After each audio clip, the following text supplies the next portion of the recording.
Du kennst das vielleicht. Du hältst dich an die Regeln, du gehst laufen, du zählst Kalorien, du isst dein Obst und Gemüse. Aber dieser hartnäckige Rettungsring um deinen Bauch, der bleibt. Dazu fühlst du dich oft müde, obwohl du alles richtig machst. Was, wenn ich dir sage, dass genau diese richtigen Regeln das Problem sind? Was, wenn dein Feind nicht deine Disziplin ist, sondern die Lügen, die Big Food und Big Pharma dir seit Jahrzehnten eintrichtern? Vergiss alles, was du zu wissen glaubst. Denn in diesem Video zerlegen wir 5 große und gefährliche Ernährungsdogmen, die dich nicht nur davon abhalten, in Form zu kommen, sondern dich auch heimlich krank machen. Und ich zeige dir, wie du mit einfachen, logischen Umstellungen endlich die Resultate siehst, für die du so hart arbeitest. Sei offen und bleib dran, denn Dogma Nummer 4 wird dein Bild von gesund für immer verändern.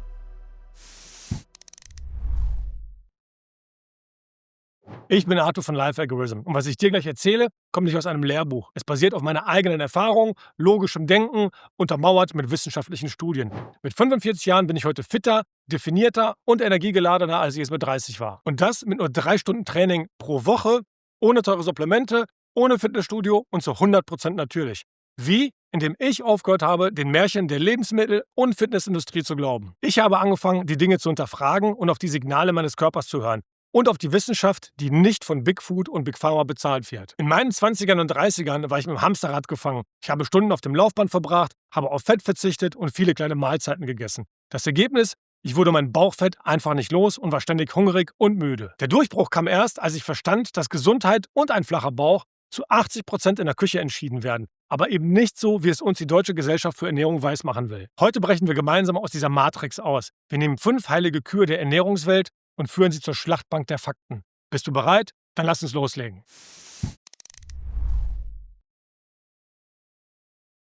Fangen wir mit dem größten Mythos an, der ganze Fitnessstudio-Ketten am Leben hält. Ich kann essen, was ich will, ich muss es nur wieder abtrainieren. Dieser Gedanke ist nicht nur falsch, er ist die Garantie für Frustration. Das Problem ist, wir überschätzen dramatisch, wie viele Kalorien wir beim Sport verbrennen und unterschätzen massiv, wie viele wir durch Essen wieder aufnehmen. Du quälst dich 1 Stunde auf dem Crosstrainer für vielleicht 500 Kalorien, nur um sie danach mit einem einzigen gesunden Proteinriegel und einem Latte Macchiato wieder zunichte zu machen. Das ist ein demotivierender Teufelskreis. Meine Erfahrung, ich war der König dieser Disziplin. Stundenlanges Cardio, aber das Sixpack blieb versteckt. Die Wende kam, als ich die brutale Wahrheit akzeptierte. You can't outrun a bad diet. Eine schlechte Ernährung lässt sich nicht wegtrainieren. Hier ist ein interessanter Clip von Dr. Zhao Liu. Now, there's been a lot said about exercise as a weight loss strategy. A lot of people think, do you know what, I will just run every day and I'll lose weight. In your books, you said the problem with using exercise as a weight loss strategy is that doing exercise makes you feel hungry. You can't outrun a bad diet. Is exercise a good strategy for weight loss? It is a good strategy for weight loss if you're an Olympic athlete or a Tour de France rider. What if you are a muggle like me? A muggle like you, a muggle like me, then exercise. Okay. Exercise, you can never replace the goodness and wonderfulness and health benefits of exercise. Is exercise a good weight loss strategy for a muggle like Steve? No. Nachdem ich das verstanden habe, trainiere ich heute viel weniger, aber effizienter, wie ich es in meinem Trainingsplan-Video zeige. Durch die richtige Ernährung habe ich Top-Ergebnisse in kürzester Zeit, nämlich 5 mal 33 Minuten, das sind nicht mal 3 Stunden pro Woche. Die einfache Erklärung, der entscheidende Punkt sind die Hormone. Dein Körper ist kein Taschenrechner. 300 Kalorien aus einem Donut jagen deinen Blutzucker hoch und dein Körper schüttet massiv Insulin aus. Das ist unser Fettspeicherhormon. Solange Insulin hoch ist, ist die Fettverbrennung blockiert. 300 Kalorien aus einem Steak halten hingegen den Blutzucker stabil und den Körper im Fettverbrennungsmodus. Genau hier liegt auch der Denkfehler, wenn Leute glauben, sie müssen sich vor dem Sport aufladen. Ich werde oft gefragt, wie ich morgens ohne Frühstück trainieren kann. Die Antwort ist ganz einfach. Unser Körper ist kein Handy, das man ständig an die Steckdose hängen muss. Selbst ein schlanker Mensch hat Zehntausende Kilokalorien in Form von Körperfett eingespeichert. Genug Energie für Wochen. Ein wirklich extremes, aber wahres Beispiel ist der Schotte Angus Barbieri. Er fastete in den 60er Jahren unter ärztlicher Aufsicht. Und dabei verlor er 125 Kilo und lebte nur von seinen körpereigenen Reserven, also dem Fett, Wasser und Vitaminen. Wie lange denkst du, hatte er gefastet? Ich wette, dass du nicht ansatzweise richtig schätzt. Drück kurz auf Pause, mach eine Schätzung und schreib es unten in die Kommentare. Ich bin gespannt. Jetzt kommt der Spoiler und ich verrate es dir. Es waren 382 Tage ohne Nahrung. Danach erfreute sich Angus bester Gesundheit. Das zeigt also, wie wenig unser Körper braucht und dass er alle überlebenswichtigen Stoffe aus dem eigenen Körperfett generieren kann. Ein Überlebenskünstler ist der perfekt darauf ausgelegt ist, sein eigenes Fett als sauberen Treibstoff zu nutzen. Wenn du ständig isst, um Energie für den Sport zu haben, verhinderst du, dass dein Körper auf diesen riesigen, sauberen Tank zugreifen kann. Die Wissenschaft dahinter, Meta-Analysen wie eine im Journal of the Academy of Nutrition and Dietetics belegen klar, Gewichtsregulation ist zu 80-90% Ernährungssache. Ernährungsanpassungen sind für den Fettabbau weitaus effektiver als reiner Sport. Übrigens, alle im Video genannten Studien sind unten in der Videobeschreibung verlinkt. Dein konkreter Tipp? Hör auf, Sport als Strafe für schlechtes Essen zu sehen. Setze die Prioritäten richtig. Ernährung kommt an erster Stelle, um Körperfett zu reduzieren und Hormone zu regulieren. Nutze smartes Training, um deinen Körper zu formen und Muskeln aufzubauen. Kennst du jemanden, der genau in dieser Falle steckt, der sich im Fitnessstudio abrackert, aber auf der Stelle tritt? Dann sei ein guter Freund und teile dieses Video mit ihm oder ihr. Ich schicke es gleich an meinen Ex-Schwager Matthias.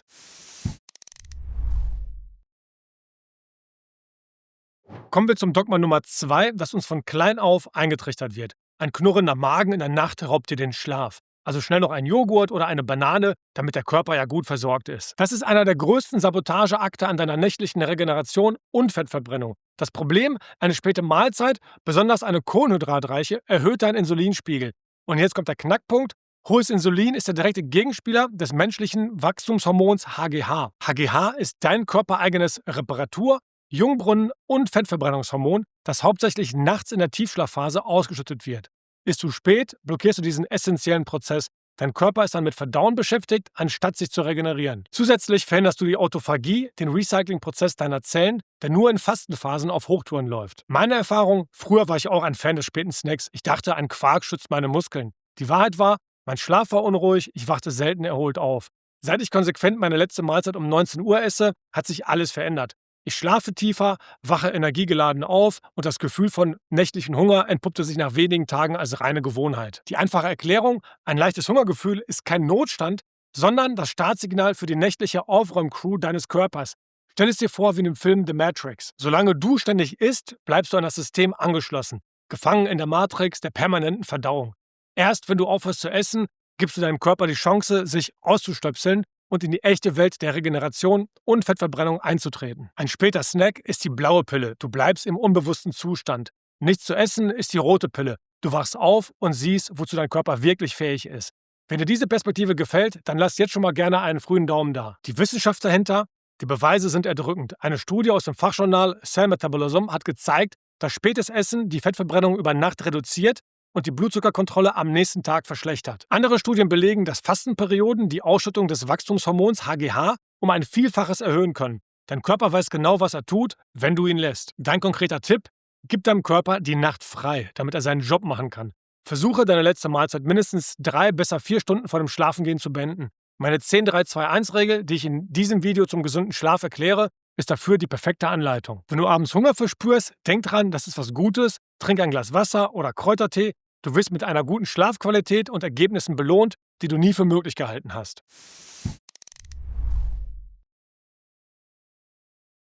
Das nächste Dogma ist besonders heikel. Eine Ernährung ohne Fleisch ist per Definition gesünder. Das ist wirklich ein gefährlicher Trugschluss, der von Big Food geschickt ausgenutzt wird. Denn es geht hier nicht primär um deine Gesundheit, sondern wie immer um Geld. Vegane Ersatzprodukte sind für Big Food eine Goldgrube aus billigen Zutaten mit riesiger Marge unter dem Deckmantel der Gesundheit. Die einfache Erklärung: Eine gesunde, rein pflanzliche Ernährung ist extrem komplex. Ich blende dir hier mal ein Ernährungsspektrum ein. Von keine tierischen Produkte, also vegan, bis nur tierische Produkte, also Carnivore. Und warum bin ich davon überzeugt? Weil du, je weiter links du im Spektrum bist, ein absoluter Experte sein musst. Du musst dich perfekt auskennen mit Makro- und Mikronährstoffen, mit pflanzlichen Antinährstoffen wie Lektinen oder Oxalaten, den richtigen Zubereitungsmethoden und der gezielten Supplementierung von B12, Eisen, Zink und Co. Und weil das so verdammt kompliziert ist, passiert genau das, was die Industrie will. Meine Einschätzung ist, dass 90% aller Veganer früher oder später auf die ungesunden, hochverarbeiteten Ersatzprodukte ausweichen und ihrer Gesundheit damit aktiv schaden. Ein trauriges Beispiel sind die Macher des Pro-Vegan-Films Fork Over Knives. So sahen sie früher aus und so sehen sie heute aus. Ja, das ist jetzt vielleicht oberflächlich, aber damit möchte ich nur ausdrücken, dass eine vegane Ernährung alles andere als pauschal gesund ist.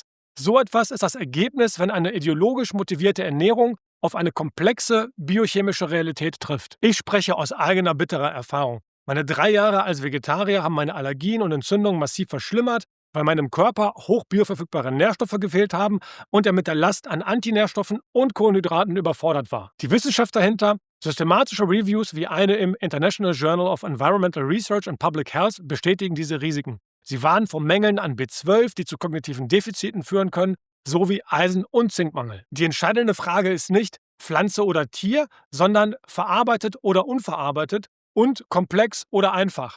Dein konkreter Tipp? Frag dich, welche Ernährungsform ist für mich am einfachsten und sichersten umzusetzen, um mit echten, unverarbeiteten Lebensmitteln gesund zu bleiben. Für die allermeisten ist das nicht die komplizierteste Variante am linken Ende des Spektrums. Wenn du diese faktenbasierte Sichtweise unterstützen willst, teile bitte das Video mit jemandem, der sich rein pflanzlich ernährt und permanent schlapp oder sogar krank ist.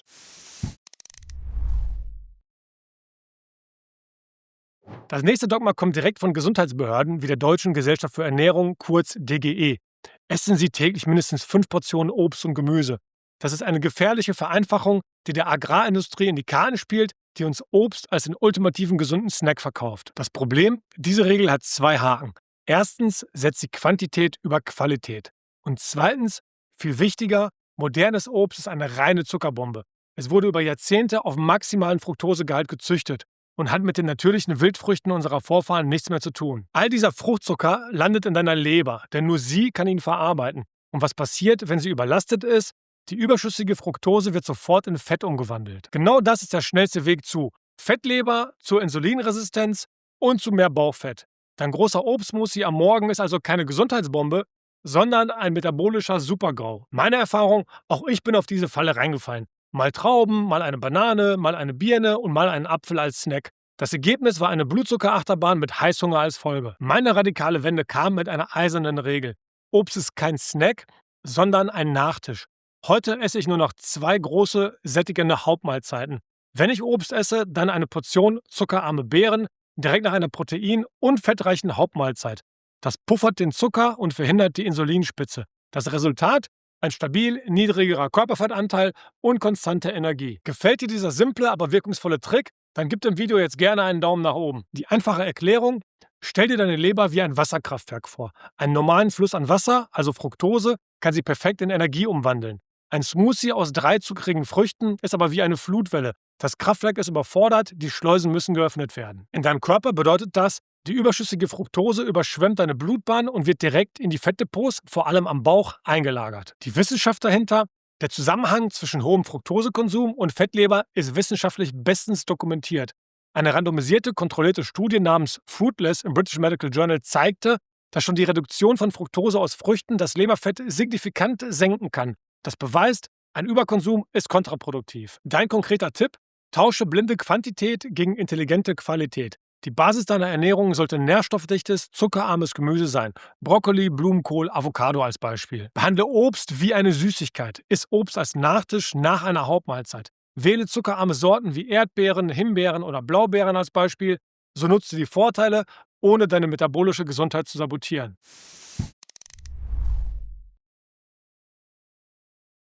Und damit zum letzten Dogma, dem heiligen Gral der 90er Jahre Fitnessmagazine.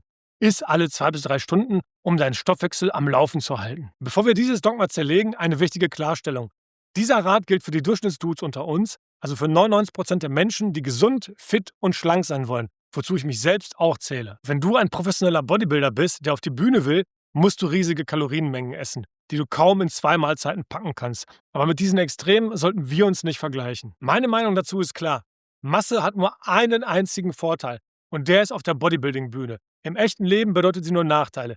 Mehr Last für die Gelenke, schlechtere Beweglichkeit, mehr Stress für den Körper. Das Problem für uns Normalos, das ständige Essen, dieses Grazing, ist der schnellste Weg, die Fettverbrennung lahmzulegen. Jede Mahlzeit löst eine Insulinausschüttung aus und bei 5 bis 6 Mahlzeiten ist dein Insulinspiegel den ganzen Tag erhöht. Und wie wir gelernt haben, hohes Insulin bedeutet, die Tür zum Fettabbau ist verschlossen. Dein Körper ist permanent im Speichermodus und dein Verdauungssystem im Dauerstress. Meine Erfahrung, ich war früher der Meister des Meal Preppings, ein Sklave meiner Tupperdosen. Das Ergebnis war, dass ich nie richtig satt war und mein Leben sich nur um das Essen drehte. Die Umstellung auf 2 große, sättigende Mahlzeiten war eine absolute Befreiung. Ich bin mental klarer, habe mehr Energie, weil mein Körper endlich gelernt hat, in den Pausen effizient auf seine eigenen Reserven zuzugreifen. Das ist metabolische Flexibilität. Die einfache Erklärung?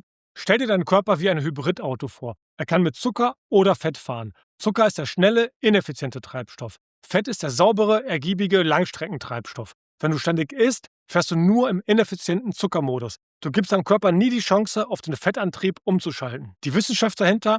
Der Mythos vom angekurbelten Stoffwechsel ist längst widerlegt. Der thermische Effekt der Nahrung hängt von der Gesamtkalorienmenge ab, nicht von der Häufigkeit. Eine Übersichtsarbeit von 2022 im Journal Nutrition bestätigt klar, dass weniger Mahlzeiten zu längeren Fastenperioden führen, den Insulinspiegel senken und dem Körper signalisieren, auf Fettverbrennung umzuschalten. Dein konkreter Tipp? Hör auf zu snacken.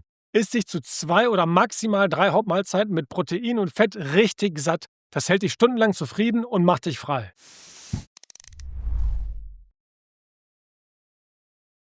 Lass uns diese 5 entlarvten Lügen noch einmal zusammenfassen, damit du heute noch anfangen kannst, die Weichen neu zu stellen. 1. Sport und Ernährung. Vergiss den Irrglauben, du könntest eine schlechte Ernährung abtrainieren. Dein Sixpack wird zu 80% in der Küche gemacht. Nutze Ernährung für den Fettabbau und Sport, um deinen Körper zu formen und mental stark zu sein. 2. Hungrig ins Bett gehen. Hab keine Angst vor einem leichten Hungergefühl am Abend. Ich liebe das mittlerweile. Es ist das Signal, dass dein Körper in den nächtlichen Reparatur- und Fettverbrennungsmodus schaltet. Iss deine letzte Mahlzeit 3 bis 4 Stunden vor dem Schlafen. 3. Pflanzlich gleich gesund. Urteile nicht nach Labels, sondern nach dem Verarbeitungsgrad. Echte, unverarbeitete Lebensmittel sind die Basis, egal ob pflanzlich oder tierisch. Ein Weideei ist gesünder als jeder vegane Chemieburger. 4. Die 5-am-Tag-Lüge. Behandle Obst wie eine Süßigkeit, als Nachtisch nach einer Hauptmahlzeit. Deine Hauptquelle für Mikronährstoffe sollten tierische Produkte und zuckerarmes, nährstoffdichtes Gemüse sein, nicht moderne Zuckerfrüchte. Und 5. Die Mahlzeitenfrequenz. Befreie dich von der Sklaverei des ständigen Essens. 2 bis 3 sättigende Mahlzeiten am Tag optimieren deine Hormone für die Fettverbrennung und geben dir mentale Freiheit zurück. Deine Gesundheit ist eine bewusste Entscheidung, kein Schicksal. Und diese Entscheidung triffst du bei jeder einzelnen Mahlzeit. Wenn dieses Video dir die Augen geöffnet und alte Mythen zerstört hat, dann zeige es mir mit einem Daumen nach oben und abonniere den Kanal, um keine weiteren Videos wie dieses zu verpassen. Die Daten zeigen nämlich, dass über 70% der Zuschauer noch nicht kostenlos abonniert haben. Das Thema für nächste Woche steht noch nicht fest, aber dazu stimmen wir noch im Telegram-Kanal ab. Komm gerne dazu, falls du den Kanal aktiv mitgestalten möchtest. Danke, dass du bis zum Schluss dran geblieben bist. Dafür gibt es jetzt einen Bonustipp. Vergiss teure Sportgetränke. Nimm stattdessen jeden Morgen nach dem Aufstehen ein großes Glas Wasser und gib eine Prise hochwertiges, unraffiniertes Salz hinzu, wie dieses hier zum Beispiel. Das füllt deine Elektrolytspeicher auf, die du über Nacht verlierst, versorgt deine Nebennieren und gibt dir einen sauberen, wachen Energiekick für den ganzen Tag. Danke fürs Zuschauen. Bleib dran, bleib kritisch und triff bewusste Entscheidungen. Keiner kommt, um dich zu retten. Das ist dein Leben, dein Körper, deine Verantwortung. Peace out.